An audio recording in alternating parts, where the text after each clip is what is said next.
Hello, Capricorn, Sun, Moon, Rising, and Venus signs. Kamusta kayo?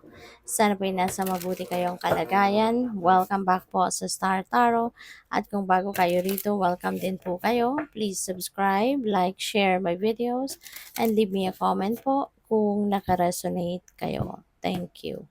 So, first card ni Capricorn, we have the Eight of Cups. Ayan, puro pagbabago, no? Bonggang pagbabago ito.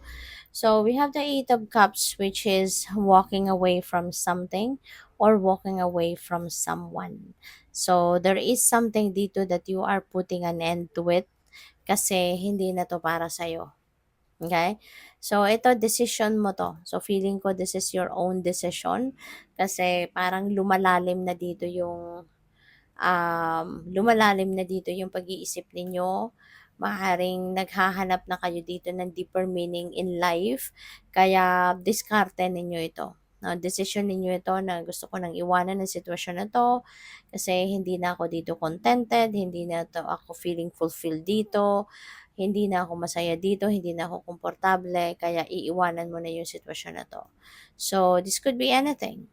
Okay? Pwedeng trabaho yan, career, pamilya, relationship. So, depende yan sa inyong sitwasyon.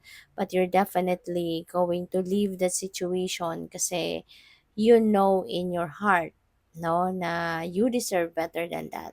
That there's so much more that you can do, diba, outside of where you are now. At so definitely may travel kasi po pwedeng mag-relocate ang iba sa inyo rito. Maaaring maglilipat bahay, maglilipat ng lugar na titirhan, yung ganon. Okay? So with the tower energy, there is also a shake-up sa buhay ninyo na po pwedeng mangyari rito. You are going to change something in your life, pero universe ang may gawa nito. This is the divine universe going to shake things up in your life. At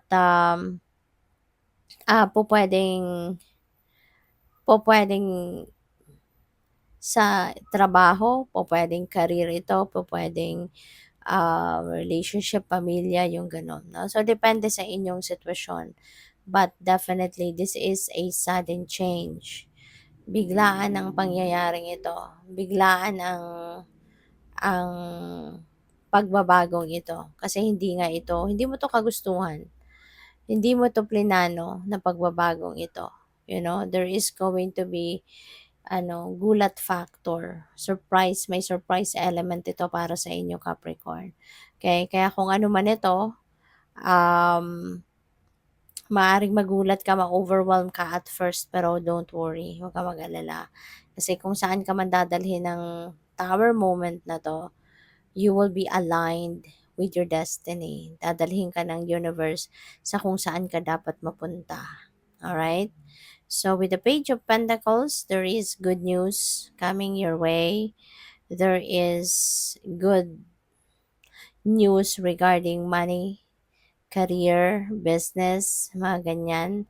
At pwedeng merong opportunity dito, no, na paparating. Merong bagong opportunity ng bagong pagkakakitaan, opportunity ng bagong trabaho, bagong career, bagong negosyo, mga ganyan, no? Bagong property, baka meron kayong acquisition dito ng bagong property. So, yung mga ganun ba? So, by the way, maraming salamat for subscribing, and if you haven't subscribed yet, subscribe na kayo. And also, maraming salamat din for not skipping the ads. Malaking bagay po yan sa akin. Thank you. And also, please click the join button sa baba ng video kung gusto po ninyo na mag-join sa membership. Salamat. We have success. Na I know that there is no greater goal than to love. Wow. So, marami ang pwedeng pagtagumpayan ninyo rito, Capricorn. Okay? There could be a lot of different things, no, na maaring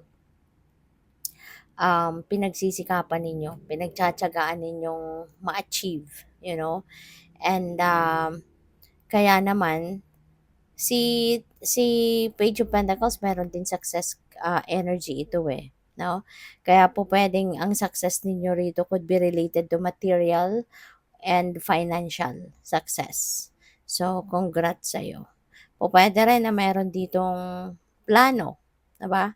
baka meron kayong plano na na isa sa katuparan at yan ay mapagtatagumpayan niyo din. So, good luck din sa inyo. So, we have acceptance. I am learning to accept the things I cannot change. Very mature. 'Di ba? So, maybe you are talagang emotionally matured person, mentally matured person na din kayo, Capricorn. Kaya kung ano man ito na mga nangyayari sa buhay ninyo, parang tanggap nyo, no, na yan talaga ay according to the divine will. Mga nangyayari sa buhay mo, nangyayari according to the divine order and timing. 'Di ba? I feel like you strongly believe, no, na lahat ng ito, na mga nangyayari sa buhay mo is um, divinely orchestrated. No? At alam mo din, naiintindihan mo na lahat ng may mga bagay, no, na beyond your control, may mga bagay na kahit anong gawin mo, 'di ba? Kung hindi pa talaga divine timing, hindi pa mangyayari. Kung hindi ukol, hindi bubukol, no? So you strongly believe that. So which is really good, no? Kasi kumbaga hindi ka itong magpupumilit, hindi ka itong mag-i-insist, no, na kahit nakikita mo or nararamdaman mo na talagang hindi ito para sa'yo, 'di ba? Or hindi ito meant to happen yet, 'di ba? So, probably you will, you will just accept it, 'di ba? Na gano'n talaga. May mga bagay na kapag hindi ukol, hindi pa 'yan ibibigay sa'yo. So, naiintindihan mo 'yan at tanggap mo 'yan, which is really beautiful. Kasi parang wala ka na ditong pagkontra. You are totally surrendering, 'no? 'Yan ang napi-pick up ko dito by accepting that ganyan talaga ang ganap sa buhay. Sino-surrender mo na din ang lahat, 'di ba? You are letting God, no? Letting go and letting God orchestrate everything. So we have honesty. I can't always expect the truth from others, but I can expect it from myself. So which is good. Kasi kung unang-una hindi ka authentic sa sarili mo, kung hindi ka honest sa sarili mo, papaano na lang, 'di ba? How can you expect other people to be honest with you kung ikaw nga sa sarili mo hindi ka honest sa sarili mo, 'di ba? Kaya in order for you to expect people to be honest with you, kailangan talaga muna ikaw muna maging honest ka muna sa sarili mo. Kasi 'di ba nga, kung anong klaseng energy ang ilalabas mo sa universe, yun ang ima-match niya. So kung dishonest ka, 'di ba, sa sarili mo, so for sure, there is also a tendency na magiging dishonest ka din sa iba.